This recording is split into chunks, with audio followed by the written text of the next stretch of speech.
Hello students, good morning. मैं Pravesh Sharma, welcome back to my channel. आज हम शिक्षण कौशल के अंतर्गत स्पष्टीकरण कौशल के विषय में आपको समझाएंगे।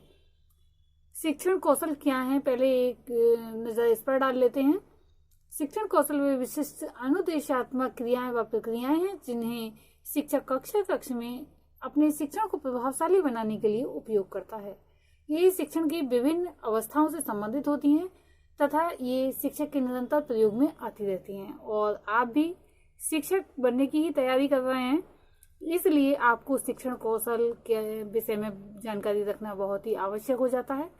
तो अब आ जाते हैं अपने पॉइंट पर। स्पष्टीकरण कौशल, सबसे पहले देखते हैं इसका इंट्रोडक्शन। किसी भी विषय वस्तु को सरल, सुगम तथा बोधगम्य बनाने के लिए शिक्षक को विभिन्न कौशल अपनाने पड़ते हैं, जिनमें से स्पष्टीकरण कौशल प्रमुख है। स्पष्टीकरण कौशल के माध्यम से अगम्य, असंरचित तथा कठिन प्रकरणों को इस प्रकार से छात्रों के समक्ष प्रस्तुत किया जाता है कि कुल विषय वस्तु आसानी से समझ में आ जाए।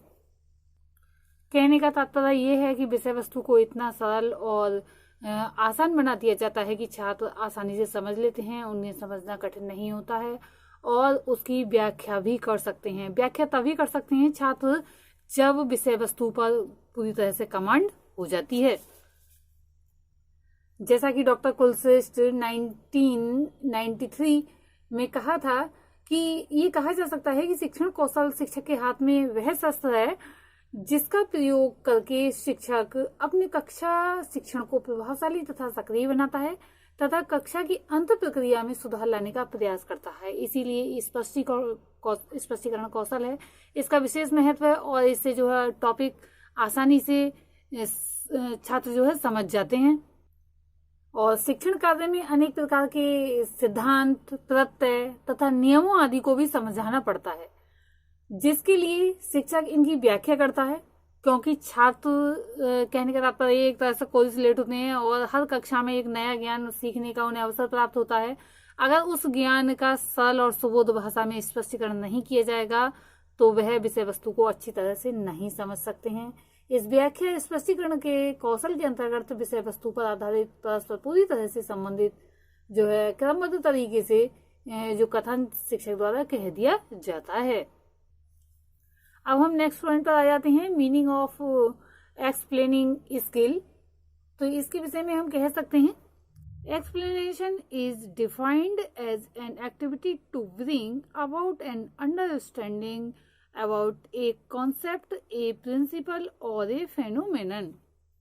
कहने का तात्पर्य यह है कि विषय वस्तु पर आधारित परस्पर पूरी तरह से संबंधित क्रमबद्ध तथा सार्थक कथन शिक्षक द्वारा दिए जाते हैं। इस कौशल के अंतर्गत विषय वस्तु का प्रस्तुतिकरण क्रमबद्ध और सुनियोजित तथा विस्तृत रूप में किया जाता है। अब हमारा पॉइंट है कंपोनेंट्स ऑफ एक्सप्लेनेशन स्किल।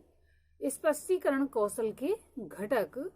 तो घटक कई सारे हो सकते हैं, जैसे कि प्रारंभिक कथनों का स्पष्टता से प्रयोग। या कहने का तात्पर्य यह है जो प्रारंभिक कथन हो, जो थोड़े दुरूह हों, कठिन हों, उन कथनों का स्पष्टता के साथ प्रयोग करना चाहिए। निष्कर्षात्मक कथन स्पष्ट होना चाहिए, यानी कि जो निष्कर्ष निकले, जो सार है पूरा प्रकरण का, उसका निष्कर्ष कथन भी स्पष्ट होना चाहिए। भाषा में प्रवाह होना चाहिए। ऐसा ना हो कि एक एक शब्द बोलने के बाद रुक रहे हैं, क्योंकि इसमें जो आकांक्षा और सन्निधि जो होती है वो समाप्त हो जाती है। नेक्स्ट है उपयुक्त शब्दों का प्रयोग, यानी कि जो शब्द उपयुक्त हैं उन्हीं का प्रयोग करना चाहिए, अनुपयुक्त शब्दों का प्रयोग नहीं करना चाहिए, क्योंकि भाषा जो है अच्छी नहीं लगती है अगर आप शब्दों का प्रयोग किया जाता है। कथनों में तारतम्यता होना है, कथन जो है एक दूसरे से जुड़े हुए रहने चाहिए। ऐसा ना हो एक कथन कहने के बाद कोई जो टॉपिक से रिलेटेड ही ना हो ऐसा कथन आ जाए और फिर टॉपिक का कथन आए, तो इससे जो है तारतम्यता खत्म हो जाती है। असंबद्ध कथनों की अनुपस्थिति, जो असंबद्ध, जो टॉपिक से जुड़े हुए कथन नहीं है उनकी अनुपस्थिति रहनी चाहिए, यानी कि उसमें उपस्थित नहीं रहने चाहिए। और आगे कह सकते हैं विचारों में परस्पर जोड़ने वाले शब्दों का प्रयोग। जो विचार हैं उसमें आपस में जो है संबंध होना चाहिए, जोड़ने वाले शब्द होने चाहिए। ऐसा ना हो कि टूटे टूटे बिखरे हुए शब्द प्रतीत हों, कथन प्रतीत हों। नेक्स्ट हम कह सकते हैं छात्रों के बोध के परीक्षण हेतु बीच बीच में पूछे गए प्रश्न, यानी कि छात्रों से बीच बीच में प्रश्न पूछते जाना चाहिए जिससे कि वे प्रकरण के प्रति जो है लगे रहें। इस संबंध में कहा जा सकता है कि ये कौशल शिक्षक व्यवहारों का वह समूह है जिसके द्वारा किसी संप्रदाय, सिद्धांत, नियम, पद, परिभाषा, विधि प्रविधि तथा संरचना आदि को भलीभांति समझाने के लिए अंतर संबंधित एवं अंतराश्रित कथनों का प्रयोग किया जाता है। अब प्रश्न ये उठता है कि स्पष्टीकरण को प्रभावशाली कैसे बनाया जाए। तो इसके लिए हमने ये पॉइंट लिया है, फॉर अफेक्टिव एक्सप्लेनेशन या एक्सपोजिशन। स्पष्टीकरण को अधिक प्रभावशाली बनाने के लिए कुछ बातें हैं जिनको एक एक करके मैं आपको बताती हूँ। स्पष्टीकरण देने से पूर्व शिक्षक को भलीभांति विषय के उस अंश का अध्ययन कर लेना चाहिए जो पढ़ाया जा रहा है, ताकि संपूर्ण ढंग से शुद्धता के साथ उस अंश का स्पष्टीकरण कह सके या दे सके। स्पष्टीकरण करते समय छात्रों की रुचि, आयु तथा मानसिक स्तर का ध्यान रखना चाहिए। भाषा शुद्ध, सरल और स्पष्ट होनी चाहिए। कठिन तथा कम कठिन अंशों एवं पक्षों का आवश्यकता के अनुसार या फिर विशेष सावधानी के साथ पूर्णता से स्पष्टीकरण किया जाना चाहिए। स्पष्टीकरण को सही तथा सजीव ढंग से प्रस्तुत करने के लिए इस प्रविधि का यानी कि जो कौशल है का प्रयोग वहीं किया जाना चाहिए जहां पर आवश्यक है। ये नहीं कि बेहद में ही स्पष्टीकरण देने के लिए बैठ गए। अगर छात्र जानते हैं तो फिर उनके लिए कोई भी इसका महत्व बचता नहीं है। नेक्स्ट हम देखेंगे लिमिटेशंस ऑफ एक्सपोजिशन, यानी कि स्पष्टीकरण प्रविधि की या फिर कौशल की सीमाएं। स्पष्टीकरण देते समय जिस विषय का स्पष्टीकरण दिया जा रहा है उसके विशेष पक्षों, स्पेसिफिक एरियाज का निर्धारण करना काफी कठिन कार्य है, क्योंकि इसके लिए किसी भी प्रकार के मानदंड का निर्धारण करना सरल कार्य नहीं होता है। स्पष्टीकरण की उपयुक्तता के विषय में पहले से कोई निर्णय लेना कि कौन सा स्पष्टीकरण कितना, कहाँ, किन परिस्थितियों में उपयुक्त रहेगा, ये अत्यंत कठिन कार्य है, क्योंकि समय के साथ साथ परिस्थिति भी बदल जाती है। क्योंकि परिस्थिति जो जैसी होती है उसी के अनुसार हमें काम करना पड़ता है। शिक्षक को स्पष्टीकरण देते समय तथ्यों की क्रमबद्धता तथा तथ्यों को तार्किक क्रम में रखना चाहिए, जिसके लिए शिक्षक को पहले से ही तैयारी करनी पड़ती है। स्पष्टीकरण देने से पूर्व शिक्षक को स्पष्टीकरण की कला तथा विषय वस्तु का यथेष्ट ज्ञान दोनों पर अधिकार प्राप्त करना आवश्यक हो जाता है। ये इसलिए भी है ये सारी बातें क्योंकि एक जो टाइम टेबल बना हुआ होता है उसके अनुसार ही शिक्षक को पढ़ाना होता है, और समय सीमा भी निश्चित होती है कि 40 मिनट का घंटा है या फिर 30 मिनट का घंटा है।